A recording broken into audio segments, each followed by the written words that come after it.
If you've been following my videos lately, you know I've been doing a little best of, worst of video series. I did what I thought was the worst handgun of all time and what I thought was the best handgun of all time. And last I did what I thought was the worst new handgun, the worst handgun introduced in the last 10 years. Now I want to do what I think is the best handgun introduced in the last 10 years. In other words, the best new handgun on the market. And to open it up to a lot more options, I made new, whatever was introduced in the last 10 years. So when I say best new handgun, I'm going to deal with models solely that were introduced in the last 10 years. So new handguns that just came to market that you've been able to buy, possibly as old as 10 years old, possibly as old as one day old. It just depends on when they're introduced. It's anything from now back 10 years. Well, the gun I'm going to choose as the best new handgun of the past 10 years is actually going to go back a little bit. It's a gun that when Glock looked like it was going to not only dominate the polymer gun market, but it looked like it was also going to dominate the carry gun market. This gun came along and not only challenged Glock, but in many ways I think exceeded Glock. I think it beat Glock at its own game. It came along, it's not only a better made gun, but I think it's a better designed gun. It's a gun that's now even challenging Glock. Glock made its fame by being able to give away guns at almost no cost to police academies and police departments and other agencies like that, and then be able to say, look, these people use it, so you want one. Well, this gun has come along, and even though it's not as cheap to those agencies are now in mass numbers choosing this gun over the Glock. They're switching away from the cheaper Glock to this gun, even though it's not quite as cheap, because it's simply, in my opinion, a better gun. Now, like Glock, this is a polymer gun. It's designed to be lightweight, easily carried. Also, like Glock, it's designed to be easily used. It doesn't have any manual safeties on the basic model. Now, you can get a model with a manual safety, but I'm sticking to dealing with the ones that do not have manual safeties, the base guns, because these are the ones I would buy, and these are the ones I consider the best. They have a very simple manual of arms. They are basically just pull and shoot. They are a striker-fired gun, also like Glock. You just point them, pull the trigger. That's all you need to do. You don't have to remember any manual of arms, like taking off a manual safety, anything like that. Just point and shoot.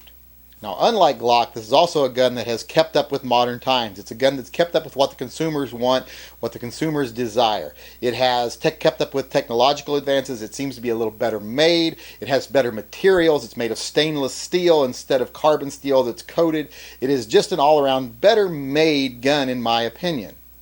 So, of course, the gun I'm talking about is the Smith & Wesson M&P.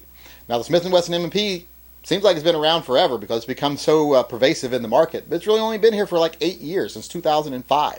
So it's a relatively new gun, pretty new gun, period. And in that time, it's made great strides. It's really, like I said, it's taken a lot on the market away from Glock.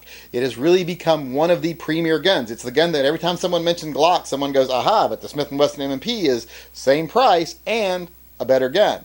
A lot of people say that. Every time you say Glock, someone will inevitably say M&P as the answer to the Glock. It's like the anti-Glock. And like the Glock, the M&P comes in multiple calibers: 9mm, 357 SIG, 40 Smith & Wesson, and 45 ACP. Now, it doesn't have a 10mm model, but I'm hoping that might happen sometime in the future. It also comes in different sizes. You got the full size, you got the compact, and you've got some of their Pro Series models, which are longer slides, and you've even got their little Shield model, which is now the ultra-concealable little gun. Now, I don't really like the Shield. I don't really consider it a part of the main M&P line, but, it is an option for someone who wants a tiny, tiny little Smith & Wesson M&P, even though the Smith & Wesson M&P compact is actually very comparable in size to what the baby Glocks are, what Glock considers their subcompact model.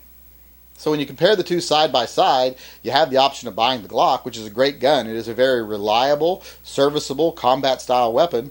Or you can buy the Smith & Wesson M&P, which I think is just a little bit better. And it's usually the same amount of money or a little bit less.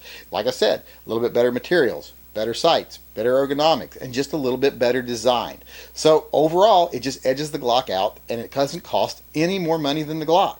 And then when you add all that to the fact it's just been around for 8 years and it's already taken this place in the market, it's already become the anti-Glock, it's already become the gun that everyone mentions when you mention a Glock. Like I said, people always come up with but the Smith & Wesson M&P is a little bit better gun. So if it's done all that in just 8 years, it's really taken over so much of the market, even taken challenged Glock in its position of the chosen gun of law enforcement, even at a little bit higher price for law enforcement. They're still choosing that gun more and more today than they are Glocks. More departments are moving to Smith & Wesson than are moving to Glocks. So that really says something about the gun, that it's been able to do all this in just such a short period of time.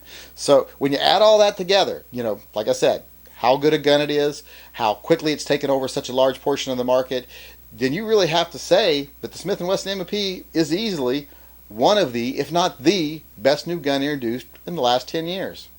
Now that's my opinion, so what's your opinion? Just like in the other videos, if you just want to respond below in the comment section, respond below in the comment section. If you want to make a response video, make a response video. I look forward to hearing what your opinion is on the best new gun introduced in the last 10 years.